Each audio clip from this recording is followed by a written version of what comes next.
गुरुवार की प्रदोष पड़ती है तो शिव गंगा के स्थल पर निवास करते हैं। प्रदोष काल किसको कहते हैं? सूर्य अस्त हो रहा हो, रात्रि प्रवेश कर रही हो, दोनों का जब मिलन हो रहा हो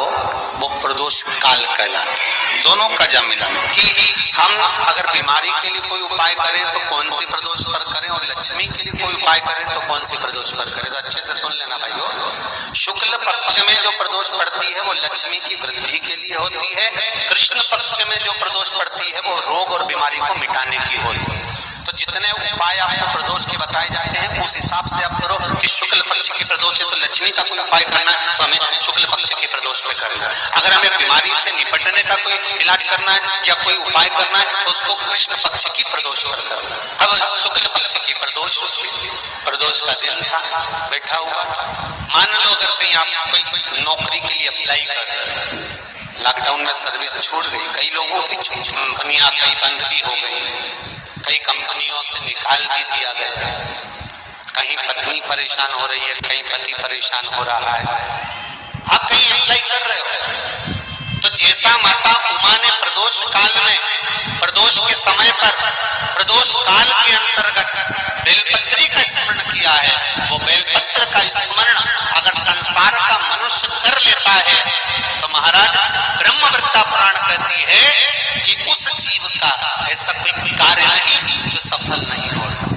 महाराज मेरा निवेदन रहेगा, किसी एग्जाम में आप बैठ रहे हो, इंटरव्यू के लिए जा रहे हो, किसी कार्य के लिए जा रहे हो, नौकरी नहीं लग रही, सर्विस नहीं लग रही, तो महाराज तांबे के कलश में 11 बेलपत्र को रखा जाए और तांबे के कलश में 11 बेलपत्र रखकर उसमें 11 सफेद पुष्प को डाला, लाल चंदन घिसकर कटोरी में लेकर जाइए। प्रदोष के दिन, शुक्ल पक्ष का जो प्रदोष पड़ जाए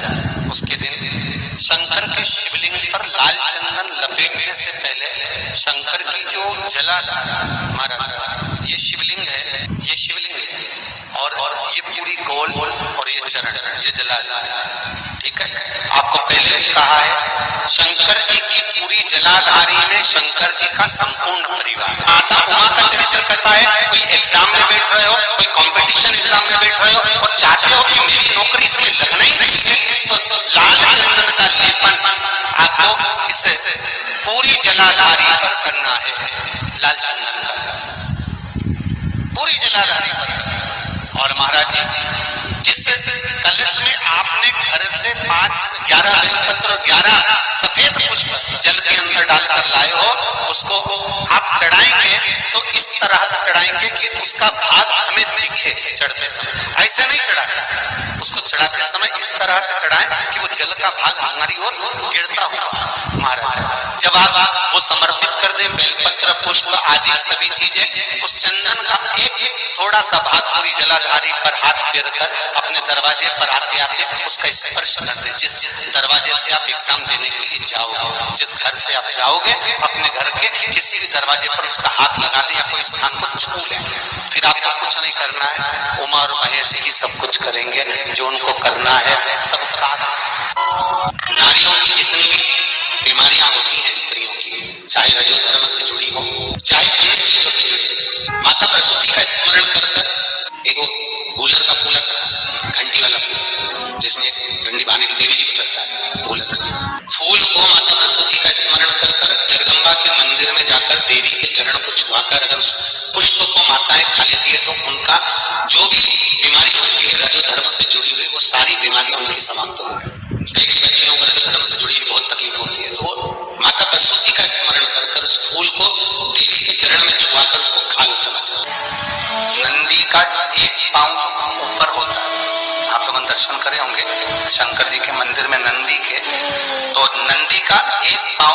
उठा हुआ होता है, एक पांव नीचा की ओर। शिव पुराण की कथा कहती है मान लो कोई हड्डी से जुड़ा हुआ रोग, नेत्रों से जुड़ा हुआ, मस्तिष्क से जुड़ा हुआ कोई रोग रहता है तो एक नीले कलर का फूल आता है, फूल में हल्दी डालकर गुरुवार का प्रदोष पड़ने पर जो नंदी के पांव के पास समर्पित कर देता है हमारा, उसका रोग धीरे धीरे समाप्त होने लगता है। लिंग पुराण कहती है कि नंदीश्वर भगवान के सामने जो पुष्प समर्पित करा जाता है उसको, ये तो लिखा था स्कंद पुराण और शिव पुराण। लिंग पुराण कहती है जो फूल आपने समर्पित करा उसको लाकर पानी की बाल्टी में डालकर आप स्नान भी कर सकते हो, उससे भी हड्डी के जितने रोग होते हैं उसमें आराम लगने लगेगा। जैसे कहीं शरीर नहीं चल रहा, हाथ झुंड पड़ रहा है, हाथ काम नहीं कर रहा, हाथ में झुंझुनी आ रही है, कंपन आ रहा है, उसमें भी ये प्रयोग पर होना चाहिए बृहस्पतिवार की प्रदोष। कौन से वार की? बृहस्पतिवार, गुरुवार की प्रदोष। हम सब बोलिए एक बार जमकर, श्री शिवाय नमस्ते।